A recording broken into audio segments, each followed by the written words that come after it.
Assalamualaikum warahmatullahi wabarakatuh.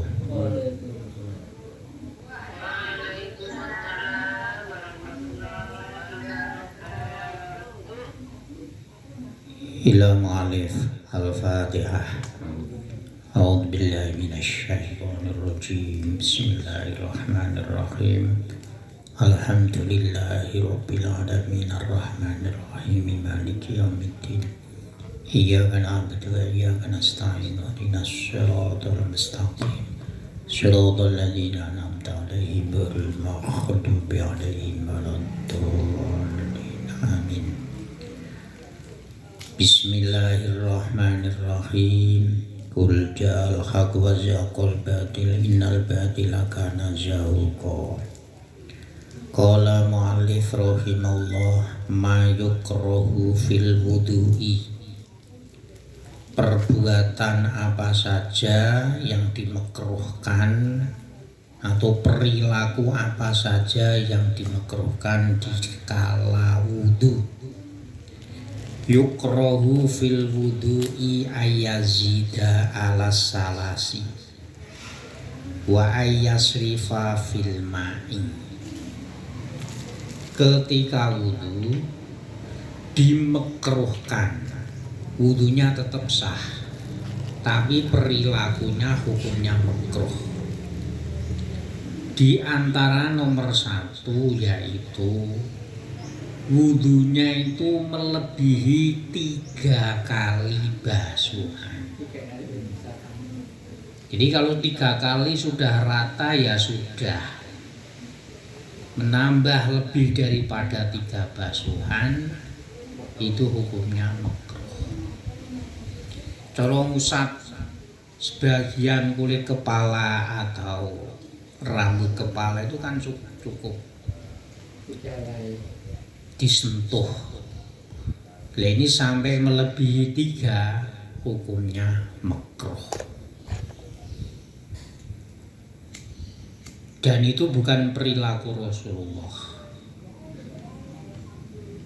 Yang nomor 2, wa ayyasrifa fil ma'i. Berlebihan dalam menggunakan air. Karena di Indonesia atau tempat di sekitar kita itu umumnya air itu murah, banyak. Walaupun toh demikian, menggunakan air melebihi batas, maksudnya itu berlebih-lebihan, itu hukumnya makruh. Wudu karena airnya banyak, grabyuk, pakaian sampai basah, sampai nyiprat ke sana ke sini, ini hukumnya makruh. Sekalipun toh persediaan air di sekitar kita itu melimpah, kita menggunakan air berlebihan itu hukumnya makruh. Kita ketika wudu pergunakanlah air secukupnya, seperlunya, jangan berlebih-lebihan. Wa tawaddu'a alaihi sholatu wassalam salasan.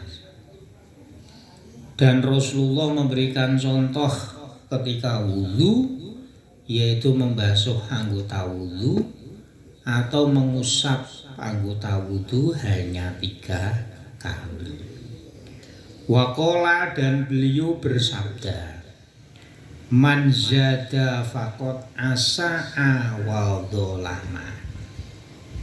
Yang artinya barang siapa melebihi 3, zada itu melebihi 3 dalam segala hal, terutama di sini contohnya adalah wudu, basuh cukup 3, jangan lebih. Maka pada dasarnya dia berperilaku buruk. Fakot asa itu berperilaku buruk, wadolama, dan dia tidak bisa menempatkan diri. Jadi kalau di dalam Arab Saudi sana itu Ada peringatan menggunakan air secukupnya, ya kita gunakan secukupnya. Jangan disamakan ketika mandi kita berada di Indonesia pakai apa itu namanya, pakai ciduk grubiak-grubiuk sehingga airnya tuh banyak yang tumpah. Istilahnya tuh airnya tuh sia-sia terbuang. Ini sudah didhawuhkan oleh Rasulullah. Jadi siapapun menggunakan air wudhu melebihi 3 kali basuhan atau usapan, maka dia itu adalah berperilaku tidak baik dan dia itu tidak bisa menempatkan diri dalam arti itu zalim. Wa qala sallallahu alaihi wasallam, sayakunu qaumun min hadhil ummati ya'taduna fi du'ai wa tahuri. Rasulullah bersabda, akan terjadi sekelompok orang atau kaum dari umat ini di mana mereka melebihi batas di dalam berdoa dan dalam bersuci. Nah, melebihi batas dalam berdoa itu apa? Mintanya itu orang wajar. Bahasanya kita itu jual apa itu namanya, jual gorengan. Mintanya itu rumah tingkat 3, minta mobil 4 misalkan. Ini namanya doanya itu berlebihan, melebihi batas. Terus ketika berdoa juga demikian, doanya itu bengok-bengok. Di malam hari sisa, ya Allah, di malam hari karo nangis-nangis. Ini namanya berlebihan, itu nggak boleh. Dungo ini kan kita itu sebenarnya itu minta kepada Allah. Ya Allah itu zat yang mendengar. Allah itu bukan zat yang bukmun, bukan yang budek, bukan tuli. Oleh karena itu ketika doa ya secukupnya saja, jangan bengok-bengok sampai jerit-jerit dan seterusnya. Ini ya sekarang itu sudah terjadi. Dungo ora suweru, ora lego, ora marem. Ini sudah peringatan Rasulullah, sayakunu qaumun min hadhil ummati ya'taduna fi du'ai, mereka itu melewati batas dalam berdoa, wa tahuri, dan ketika bersuci.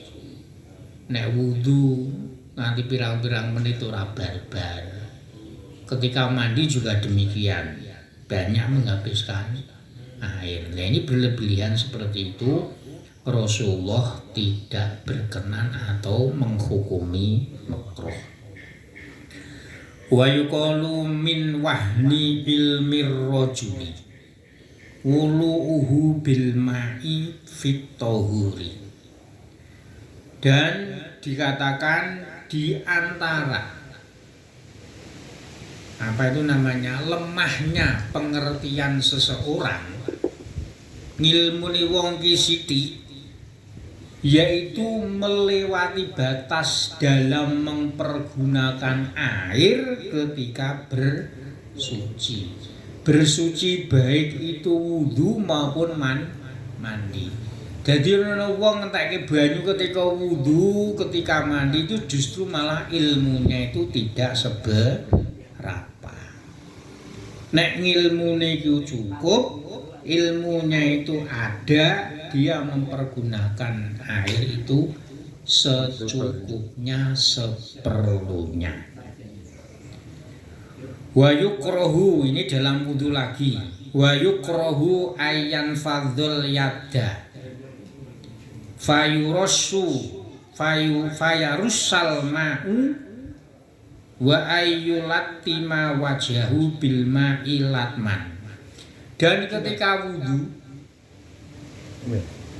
kita itu makruh, tangan kan kalau wudu ku mesti ku basah toh, iku dikipat-kipatke ben garing, ini ki makruh malahan.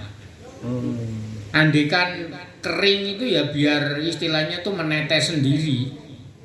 Apalagi wudu kemudian kita langsung mengelap pakai handuk misalkan, itu hukumnya makruh.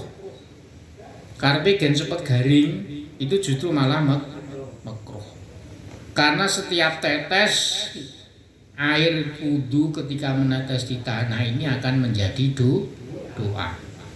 Oleh karena itu hukumnya di sini mengipat-ngipatkan, ngipat-ngipat iki apa bahasa Indonesia ini? Mengibas-ngibaskan air ketika kita selesai wudu. Ya tentu yang dikibas-kibaskan itu tangan, itu hukumnya adalah makruh. Begitu juga menyiprat-nyipratkan air, ini pun hukumnya juga. Terus kemudian tema ini maksudnya itu apa? Istilahnya itu dingenek-ngenek. Ini airnya itu hukumnya itu juga makruh perilaku seperti itu. Biar setelah wudu ya sudah wudu secukupnya, andikan doa itu ya sudah. Misalkan kita mengusap wajah itu juga secukupnya. Karena nanti kalau sebenarnya tuh orang laki-laki maupun perempuan kalau sering wudu setiap hari itu minimal 5 kali, itu wajahnya tuh akan berseri-seri. Bahasanya wong iki dideloki iki sedep walaupun dia itu tidak memakai make up atau memakai kosmetik. Glowing istilahnya. Glowingnya ya kita wudu setiap hari. Bismillahirrahmanirrahim. Al-i'tibaru bit-thaharah. Sekarang kita mengambil apa ya? Mengambil iktibar itu mengambil pelajaran ketika kita itu melaksanakan wudu, bersuci atau kita itu melaksanakan mandi. Jadi mandi maupun wudu itu kan toharoh, namanya itu bersuci. Nah, kita mengambil pelajaran dalam kita berwudu atau kita mandi. Mata faragha min wudu'ihi wa balala sholati fayam bagi ayah turo bibalihi annahu tahura dhahirahu wa huwa maudi'u nazil khalqi. Ketika kita selesai wudu dan kita ingin melakukan sholat, maka alangkah baiknya, yang bagi itu alangkah baiknya di dalam hati kita itu mempunyai perasaan. Kerentek itu kan perasaan, mempunyai apa ya, pokoknya perasaan lah, bahwasanya dia itu sudah melakukan apa itu, mensucikan zahirnya, yaitu tangan, kaki, wajah dan rambut serta telinga. Nah, mengapa yang kita basuh? Ya, hadas itu kan ngentut toh. Mestinya yang kita basuh itu kan cara logikani. Ya, yang kita basuh itu ya tempat keluarnya ngentut kan begitu. Tapi kenapa kok tetap tangan, kaki, wajah dan kepala serta telinga? Bahwasanya secara umum manusia atau siapapun mesti yang dipandang orang itu mesti itu zahire. Jadi kalau aku nyawang sukron itu yang saya lihat itu yo zahire, sing ketok moto ora kok masalah batin, aku yo ora ro nek batine. Wa huwa madunadil khalqi. Oleh karena itu perilaku wudu itu yang dibasuh itu ya zahirnya, sing kita moto tangan sikile. Ora kok sukron takoni wis wudu ron, wis lha ora teles ning atiku. Lah yang mensucikan namanya toharo itu yang disucikan itu ya anggota zahir. Ora batin, nek batin itu ora urusan, aku ora roh. Jadi kesimpulannya itu seperti itu. Karena memang mengapa yang kita basuh itu kok kaki, tangan dan seterusnya, istilahnya itu bagian luar. Karena secara umum manusia atau makhluk itu yang dilihat itu adalah bagian luar. Oleh karena itu fayam bagi ayastahya min munajatillahi ta'ala min ghairi tadhiri qalbihi. Oleh karena itu kita itu alangkah baiknya itu